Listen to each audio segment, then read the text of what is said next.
CUT special series में एक बार फिर से आपका स्वागत है।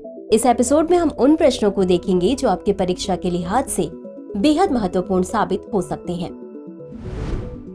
तो चलिए शुरुआत करते हैं। न्यूटन का कौन सा नियम कहता है कि प्रत्येक क्रिया के लिए एक समान और विपरीत प्रतिक्रिया होती है? ए. न्यूटन का पहला नियम, बी. न्यूटन का दूसरा नियम, सी. न्यूटन का तीसरा नियम, या डी.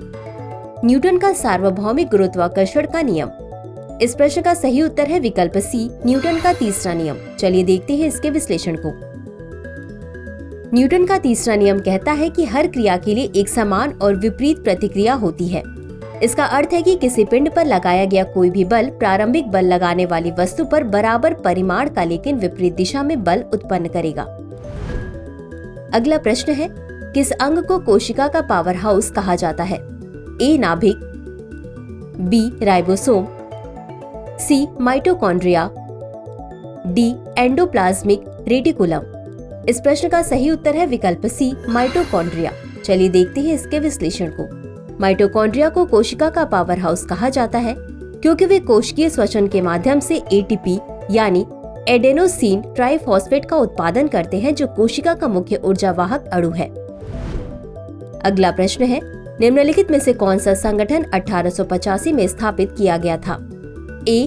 भारतीय कम्युनिस्ट पार्टी, बी. मुस्लिम लीग, सी. ईस्ट इंडिया संगठन, डी. भारतीय राष्ट्रीय कांग्रेस। इस प्रश्न का सही उत्तर है विकल्प डी, भारतीय राष्ट्रीय कांग्रेस। चलिए देखते हैं इसके विश्लेषण को।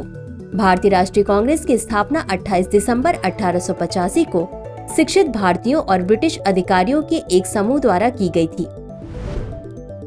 अगला प्रश्न है, लहसुन की विशिष्ट गंध किसके कारण होती है? ए. Iodine, B. तांबा, सी. Chlorine, D. सल्फर। इस प्रश्न का सही उत्तर है विकल्प डी, सल्फर। चलिए देखते हैं इसके विश्लेषण को। लहसुन की विशिष्ट गंध सल्फर के कारण होती है। बता दें कि एलिसीन नामक सल्फर युक्त यौगिक लहसुन की तीखी गंध के लिए जिम्मेदार है।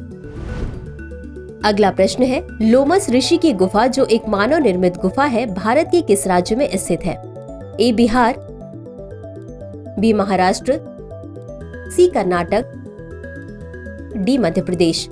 इस प्रश्न का सही उत्तर है विकल्प ए, बिहार। चलिए देखते हैं इसके विश्लेषण को। लोमस ऋषि की गुफा बिहार के नालंदा जिले में एक महत्वपूर्ण पुरातात्विक स्थल है। यह भारत में सबसे पहले ज्ञात रॉक कट गुफा स्मारकों में से एक है, जिसका इतिहास 3री शताब्दी ईसा पूर्व का है। अगला प्रश्न है, खंभात की खाड़ी, कच्छ की खाड़ी और सुंदरवन क्षेत्र भारत में किस ऊर्जा के उपयोग के लिए आदर्श स्थितियां प्रदान करते हैं? ए. हवा, बी. थर्मल, सी. ज्वारीय, डी. सौर। इस प्रश्न का सही उत्तर है विकल्प सी, ज्वारीय। चलिए देखते हैं इसके विश्लेषण को। भारत में खंभात की खाड़ी, कच्छ की खाड़ी और सुंदरवन क्षेत्र ज्वारीय ऊर्जा के उपयोग के लिए आदर्श परिस्थितियां प्रदान करते हैं। अगला प्रश्न है, रिकी केज ने 2023 में किस एल्बम के लिए अपना तीसरा ग्रैमी पुरस्कार जीता? A. Winds of Samsara, B. Divine tides,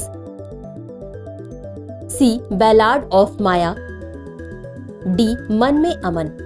इस प्रश्न का सही उत्तर है विकल्प बी, डिवाइन टाइड्स। चलिए देखते हैं इसके विश्लेषण को। रिकी केज ने 2023 में डिवाइन टाइड्स एल्बम के लिए अपना तीसरा ग्रैमी पुरस्कार जीता। डिवाइन टाइड्स रिकी केज और कई अन्य कलाकारों के बीच एक सहयोगी एल्बम है, जिसमें लूनी पार्क, वाउटर केलरमैन और अन्य शामिल हैं। अगला प्रश्न है, सती प्रथा का पहला अभिलेखीय उदाहरण किस शासनकाल में मिलता है? ए. मौखरी, बी. वर्धन, सी. सातवाहन, डी. गुप्त। इस प्रश्न का सही उत्तर है विकल्प डी, गुप्त। चलिए देखते हैं इसके विश्लेषण को। सती प्रथा का पहला अभिलेखीय साक्ष्य गुप्त काल में मिलता है, विशेष रूप से 510 ईस्वी के ईरड अभिलेख में। अगला प्रश्न है, कौन सा एक्टिनाइड उपग्रहों में संवेदनशील विद्युत घटकों के लिए ऊष्मा स्रोत के साथ साथ उपग्रहों के लिए शक्ति स्रोत के रूप में उपयोग किया जाता है? ए. ट्यूरियम, बी. प्लूटोनियम,